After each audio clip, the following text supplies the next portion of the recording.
Hello everybody, welcome to our lesson on point of view. Again, I'll try to speak as slowly as I can, but if you miss something, please feel free to pause the video and to rewind. And please also make sure that you're making notes on the worksheet you've been given in class. That's how I'll be able to check whether or not you actually did the homework.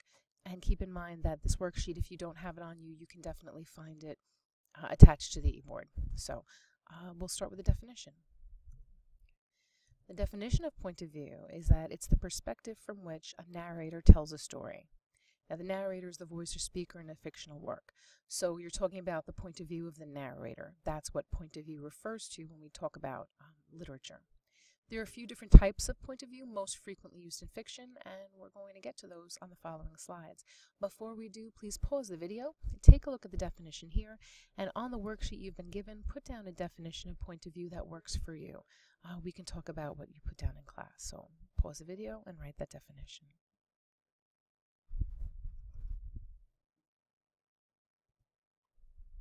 Okay. So here we have different types of points of view. Different types of points of view. First, we have, of course, first-person narration, and that's a narrator who's one of the characters in a fictional work, and you'll often hear the word I. So if there's a story about a family and it's written in the first-person narration, you'll find that one of the characters, one of the family members, will be telling the story, the mother, the father, one of the children, and you'll hear the word I. A second type of narration is third-person narration.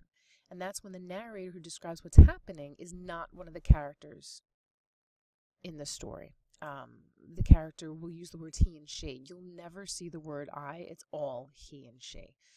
It's almost as if the third-person narrator is like a movie camera following characters around, merely reporting what's happening, not necessarily interacting him or herself.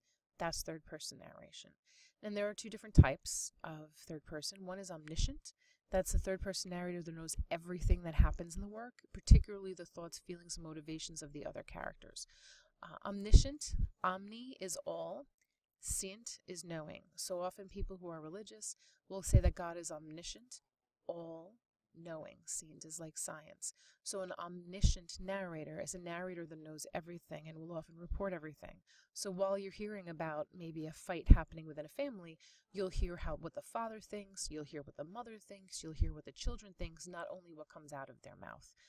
In everyday life, we don't know what other people are thinking, so these kinds of stories are different than real life because you actually, as the reader, learn what's happening in their mind.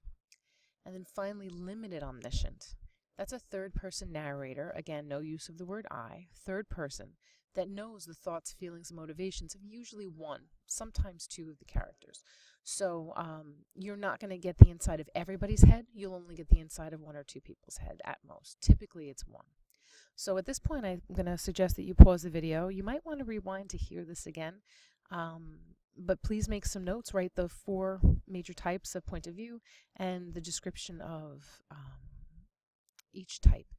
You can pause the video and you can do that now.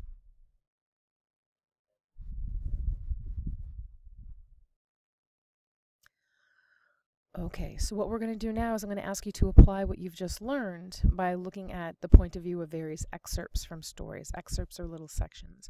So attached to this, in this video, I'm going to read 7 different sections of stories that we've read, some of which we haven't. And I want you to use the criteria that we just discussed, that you just made notes about, to decide what type of narration each is. So here are the directions. Please identify the point of view from which each story is told. Now here are your choices. First person, third omniscient, and third limited omniscient. Please just don't put third. Please choose. It's either omniscient or limited omniscient. Okay, so here's excerpt 1. The boy took care to sit on the far side of the room, where he thought she could easily see him out of the corner of her eye if she wanted to. He did not want to be mistrusted now. So you can rewind that if you need, take a look at it, pause the video, decide what type of narration point of view you think that is. Okay, excerpt 2. Damn him for coming, because I'm a revolutionary and not a murderer, and how easy it would be to kill him, and he deserves it. Does he? No. What the devil?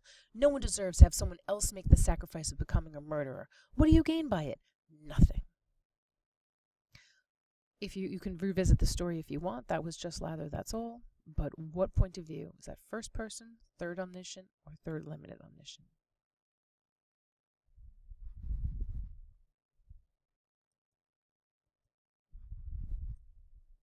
Okay, here's the next excerpt. Her mother knew where she was, on Fulton Street shopping, looking, sometimes slipping trinkets into her big pockets. No one said anything, even if they caught her. Although once a little girl out with her Nana pointed her finger and sang, "Shame, shame, I know your name." Belinda smiled at the girl, then dropped the glitter nail polish back into the bin. Glitter. She never would have worn it anyway. Forgive the typo here. This is my mistake. So, what type, please pause the video. What type of point of view is that? And excerpt 4. That was the reason he'd been spending so much time at the library. His English teacher, J. Smith, had given Caesar a list of books he should read, and 1984 was one of them. Now, when Caesar read the newspapers and watched the television news closely, the resemblance between his world and that of Orwell's novel grew more apparent. What type of point of view is that? Pause the video.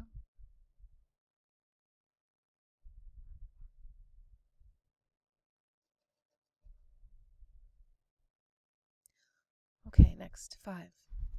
When I was 14, I kept pestering a gang until they invited me to join them. Every time I locked my bedroom door and put that outfit on, I felt great. I'd look into the mirror and know other guys were doing the same thing. Pause the video. What type of point of view?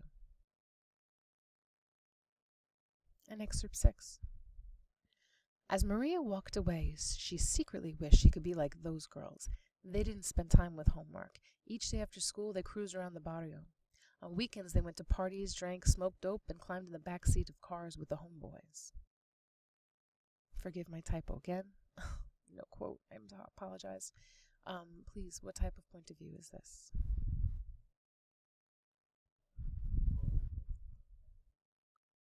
And here's your last one. Last one. You have not seen this story yet. 4 boys are jiggling on the swaying platform. Their names are Alfred, Calvin, Samuel, and Tom. The men and women in the cars on either side watch them.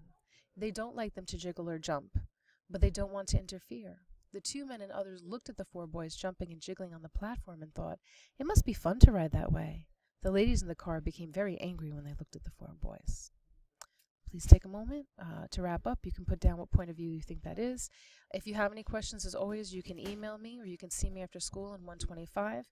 And if you don't have any questions, we'll see you in class. Thank you.